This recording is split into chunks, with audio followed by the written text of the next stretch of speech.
Now, before we move on to multiplying and dividing, we need to learn a little bit about the patterns of imaginary numbers and how they relate to the properties of exponents.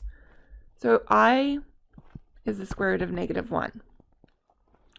Well, we learned with properties of exponents that when the bases are the same, we can add the exponents.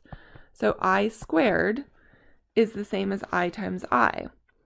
If we've identified I as the square root of -1, then I can say that I squared is the square root of -1 squared. And that means that I can cancel the square root and I can cancel the square. And so that I squared is equal to -1. If we continue our pattern and say that I cubed is the same as I squared times I, because again, bases are the same, add the exponents, so that would be I cubed. Well, if I squared, oops, I forgot the 2 there. If I squared is -1, and I multiply that by the square root of -1, then I cubed would be -I. If we keep going, I squared, I to the 4th is I squared times I squared. Well, our value for I squared is -1. So this means it's -1 times -1, which is +1. Now let's go to I to the 5th. I to the 5th is I to the 4th times I. So that means it's 1 times I. So look what happens.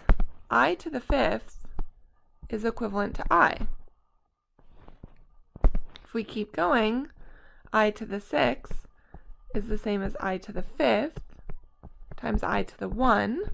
Well, I to the 5th is equivalent to I because we just found that above. So really, this is I squared again.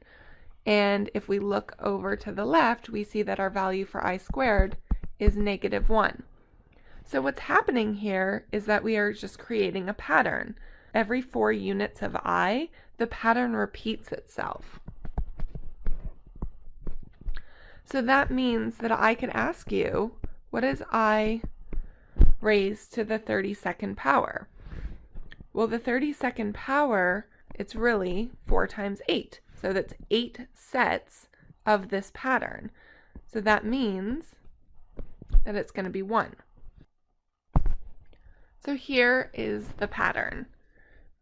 In example 3, we're going to use our patterns of I to solve this question because our answer has to be a complex number.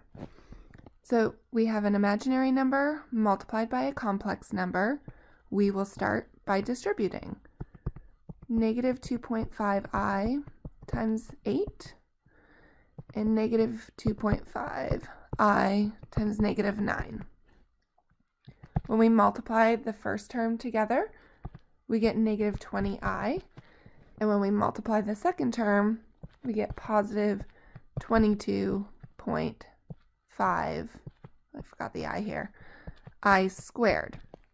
Now the reason why we can't leave this as our final answer is because it's not a complex number. It doesn't have a real part and an imaginary part. We have this imaginary part, but the 22.5i squared is not acceptable. But we do know that I squared is equal to -1. So what we can do is we can substitute and plug in -1.